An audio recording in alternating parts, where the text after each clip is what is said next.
Selamat pagi, siang, sore, dan malam, kapanpun dan dimanapun Anda menonton video ini. Baik lagi bersama saya, Vicky Adi Pranata. Di video ini saya akan menceritakan sedikit pengalaman hidup yang terjadi di hidup saya dari saya kecil sampai saya besar. Dan semoga di video ini memiliki manfaat atau pelajaran yang bisa kita petik. Perkenalan singkat profil saya, nama saya Vicky Adi Pranata, umur saya 19 tahun, dan saya tinggal di Bangka Belitung, Kepulauan Bangka Belitung. Cerita dimulai waktu saya masuk ke taman kanak-kanak atau TK. Syarat masuk ke TK itu harus berumur 5 tahun atau 5 tahun lebih. Dan pada saat itu saya masih berumur 4 tahun dan saya memaksakan kehendak saya atau diri saya mau masuk ke TK. Dan orang tua saya langsung mengambil jalan tengah, yaitu langsung berbicara dengan kepala sekolah TK di sana. Dan ada 2 TK waktu itu, dan di TK pertama saya ditolak, dan alhamdulillah di TK yang selanjutnya saya diterima. Tapi sebagai syarat saya cuman anak bawang gitu, jadi cuman anak yang dititipin di TK itu. Singkat cerita, berjalan TK 1 tahun, dan guru-guru di sana melihat saya punya sedikit bakat dalam menulis, membaca, dan menghitung. Jadi guru-guru sana langsung sepakat 1 tahun untuk meluluskan saya. Waktu itu di umur saya 5 tahun. Setelah lulus dari TK, aturannya kan saya langsung melanjutkan ke SD kan. Tetapi waktu itu lagi-lagi umur saya tidak cukup untuk masuk ke SD. Yang mana persyaratan SD waktu itu harus 5 tahun 5 bulan, atau tidak minimal itu 5 tahun 5 bulan dan 6 tahun. Dan waktu itu umur saya masih 5 tahun pas gitu, tidak ada lebihnya. Dan seperti biasa saya ngotor lagi untuk masuk SD. Saya mau masuk SD, orang tua saya mengambil jalan tengah. Ya udah, saya didaftarkan ke 2 SD yang ada di sana, dan nasib saya sama seperti di waktu di TK.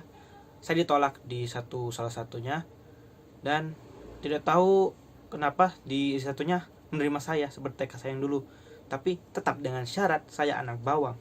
Aturannya di SD lebih kompleks lagi.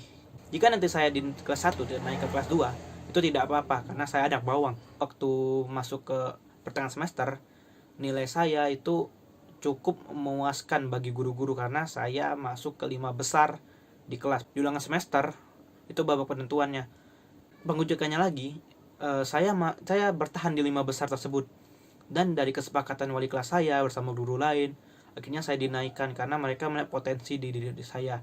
Jadi mereka bilang, sayang kalau saya tidak dinaikkan ke kelas 2 karena saya masuk 5 besar gitu. Semuanya berjalan normal dari kelas 1 sampai kelas 4, dan agak terjadi masalah sedikit waktu kelas 5 dan kelas 6 saya.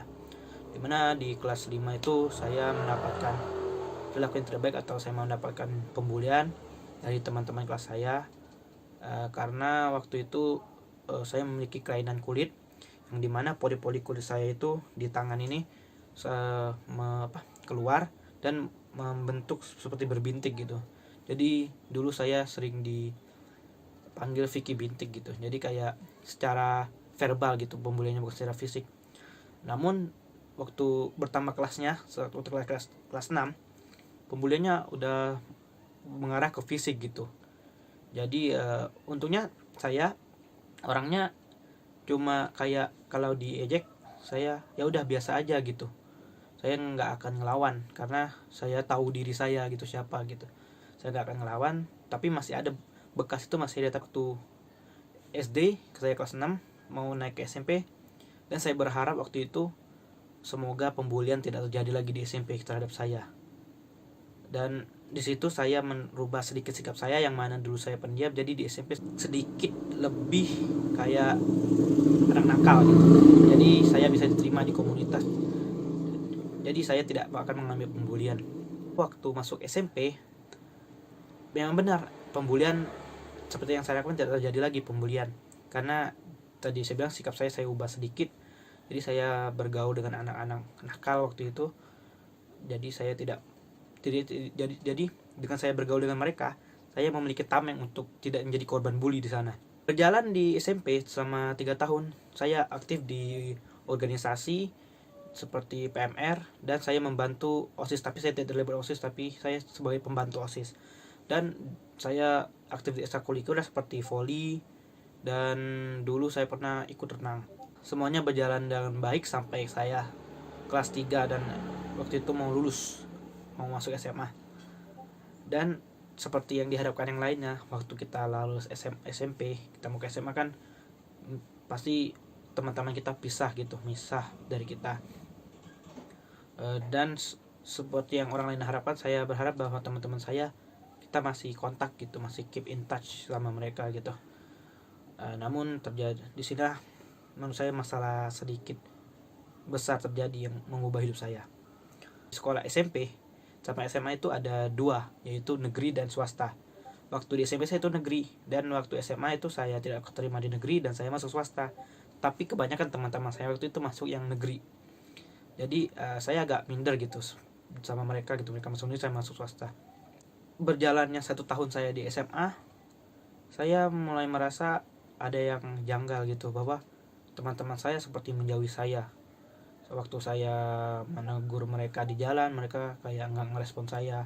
Waktu saya bertemu sama mereka, saya kayak ngobrol, kayak omongannya tidak nyambung lagi seperti dulu.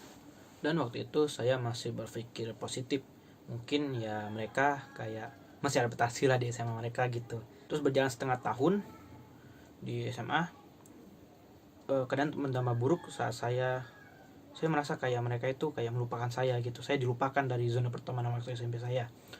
Mereka kayak melupakan saya. Timbullah perasaan dendam dan geram kepada mereka waktu itu. Dan sampai-sampai saya beranggapan bahwa saya telah dihianati oleh mereka, dan saya merasa kayak dihianati secara besar gitu oleh teman-teman saya, orang-orang yang saya percaya dulu. Dan itu yang mengubah saya waktu itu. Dan saya berpikir waktu itu, berarti saya tidak butuh teman di dunia ini. Saya bilang, ya udah, teman itu sekedar ya udah teman saja, sekenal, dan sampai dia dekat banget sama saya. Dan karena itu saya dengan prinsip saya itu, waktu di SMA saya cuma berteman sekedarnya aja dengan teman-teman kelas saya, yang di luar kelas saya tidak berteman sama sekali. Padahal waktu itu di swasta itu ada SMA, SMK, dan SMP yang swasta, jadi lingkupnya besar. Saya bisa berteman sama siapa saja di situ, tapi saya tidak mau karena saya dengan mindset saya yang bilang bahwa teman itu pengkhianat, jangan banyak teman gitu. Dan dengan itu saya memperkecil circle pertemanan saya. Saya bisa menghitung di SMA itu beberapa teman saya. Namun untuk pelajaran kayak aktif, saya masih di SMA masih aktif. Kayak saya di SMA menjabat wakil ketua OSIS selama 2 tahun, saya masih mengikut PMR, dan saya ikut pramuka sama 3 tahun sampai saya lulus. Saya ikut pramuka, organisasi segala macam. Sebenarnya kan aturannya kalau mahasiswa organisasi itu memiliki banyak teman gitu. Ya sama, saya memiliki banyak teman, tapi dengan catatan hanya sekedar kenal sama mereka. Tidak benar-benar kamu teman baik saya, kamu teman saja, tidak, atau sahabat saya, tidak. Saya hanya sekedar kenal saja sama mereka. Ya udah, kita kerja sama di dalam organisasi tersebut. Kalau di luar organisasi itu sudah kita pribadi. Itu saya dulu. Kita berjalanlah itu selama 3 tahun saya di SMA dengan prinsip hidup saya seperti itu. Dan di waktu lulus, alhamdulillah saya mendapat peringkat 2 besar ujian nasional di SMA saya. Dan saya sedikit membanggakan orang tua saya waktu itu yang sedang hadir. Ya, tetapi waktu saya naik panggung, saya merasakan bahwa saya kesepian gitu. Saya nggak punya teman waktu naik panggung itu. Mereka cuma bersorak gitu, tapi nggak waktu SMP gitu. Waktu saya lulus, saya kayak punya teman untuk bersuka cita, untuk kayak kita merayakan kita lulus. Tapi waktu itu tidak, benar-benar saya kayak merasakan kesepian gitu. Tapi sebenarnya karena di situ teman saya cuma sekedar kenal, seperti saya bilang tadi waktu di kelas gitu, ada beberapa teman gitu. Oke. Waktu berjalan sampai lulus, saya mau masuk kuliah, dan saya memilih Terus itu kuliah di Universitas Bunda Mulia jurusan Hospitality dan Pariwisata. Berjalanlah itu selama 1 semester dengan mindset saya yang masih bilang teman itu pengkhianat. Apalagi waktu itu saya orang daerah dari Bangka Belitung pergi ke Jakarta untuk kuliah. Saya tidak mengenal siapa-siapa di sana. Saya langsung masuk daftar ulang, saya tidak kenal siapa-siapa. Udah gitu. Dan saya bisa merasakan bahwa saya memang waktu itu tidak mau bergaul dengan siapapun. Waktu semester 1 saya masih ingat kelas pertama saya pagi jam setengah 8 saya masuk ke satu kelas di situ. Waktu itu saya duduk di sebelah ada orang saya belum kenal itu. Saya duduk dan saya nggak ngobrol apapun sama orang lain tuh ngobrol kenalan, saya nggak. Saya langsung kayak diem, ya udah perhatiin materi. Sampai ada saat jadi orang sebelah itu langsung kayak mau memperkenalkan diri situ. Halo, nama saya gitu. Ya itu saya kenal sama dia. Dan waktu berjalan sampai akhir semester 1, waktu berjalan sampai akhir semester 1, terus saya berpikir bahwa ini saya tidak bisa terus begini gitu. Saya mulai tersadar gitu bahwa saya butuh teman gitu waktu di sini, karena saya tidak punya siapa-siapa di sini. Saya orang rantauan. Jadi ya udah saya mencari beberapa teman gitu waktu di kuliah. Dapatlah itu ada sekitar 10 kayaknya teman dekat benar sama saya. Saya kayak ya udah saya mencoba gitu. Oke, saya mau berteman, saya mau cari sahabat lah yang benar-benar dekat sama saya. Kayak dapatlah kayak 10 orang gitu sahabat saya. Tetapi tetap dengan trauma saya yang sama. Dan semua pikiran negatif saya itu hancur dan reda waktu semester 2, waktu libur semester 2, libur panjang semester 2. Libur lebaran saya pulang lagi ke daerah saya untuk merayakan lebaran bersama keluarga. Dan di sana saya bertemu teman-teman SMP saya dan mereka kayak langsung ngerangkul saya lagi seperti dulu. Mereka merangkul saya bercerita dengan mereka, bercanda lagi sama mereka, dan terlintas di pikiran saya, ternyata mereka tidak melupakan saya gitu. Ternyata selama ini mereka itu masih ingat sama saya. Walaupun ya saya berpikir bahwa mereka itu pengkhianat di hidup saya. Dan di situ saya tersadar bahwa bukan mereka yang pengkhianat sebenarnya, tapi saya. Saya mengkhianati diri saya sendiri, bahwa saya berpikir bahwa mereka mengkhianati saya. Jadi semua ini ada dalam otak saya gitu. Semuanya ini kayak kesalahan dari diri saya. Saya kayak menganggap negatif dulu sebelum saya melihat ke sisi lainnya. Dan di situ saya tersadar bahwa berarti selama lebih dari 4 tahun saya berpikir bahwa teman itu tidak perlu di hidup saya. Itu salah gitu. Karena jujur waktu kita kuliah, waktu kita di dunia kerja nanti, kita harus banyak koneksi, kita harus banyak berteman dengan orang, kita harus banyak kenal dengan orang agar kita bisa sukses di dunia kerja.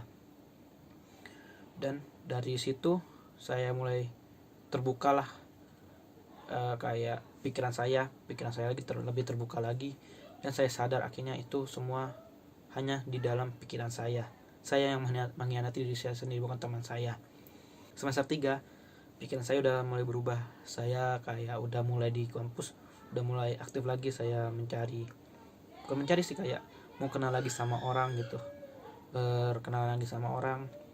Sampai sekarang di semester 6 ini saya masih mencoba gitu, karena sulit untuk 4 tahun kemarin gitu. Saya dengan pikiran saya mencoba lagi untuk menjadi pribadi yang lebih ramah lagi sama orang gitu. Dan ya saya masih berusaha sampai sekarang. Dan intinya adalah di sini bahwa saya menyinggung sedikit etika berteman gitu, bahwa orang itu datang dan pergi gitu. Teman itu seperti itu, orang datang dan dia pergi, datang dan pergi, berganti-ganti. Itu tergantung kita mengkondisikan bagaimana pikiran kita terhadap orang tersebut. Jika kita negatif seperti saya, seterusnya kita akan berpikir negatif. Tapi sebenarnya kalau kita berpikir positif, melihat dari sudut pandang lainnya, kita juga dapat positifnya. Dan saya jujur menyesali 4 tahun saya kayak menutup diri gitu. Ya, sedikit menyesali hal itu.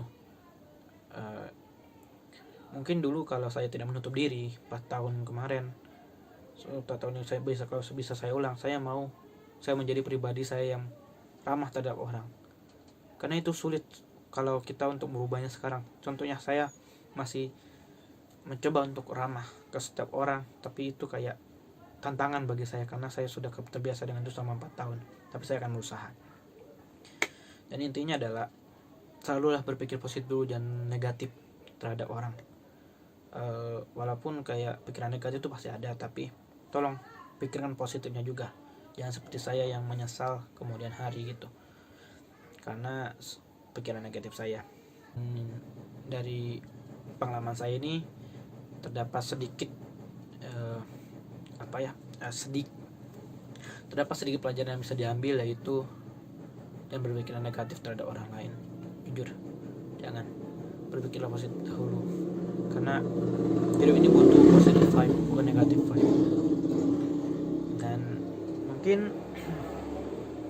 sekian dari saya di video kali ini. Terima kasih yang sudah mau menonton, dan saya tekankan lagi, sekarang saya masih berusaha untuk menjadi pribadi yang lebih baik, pribadi yang lebih ramah terhadap orang lain, dan saya masih cari teman.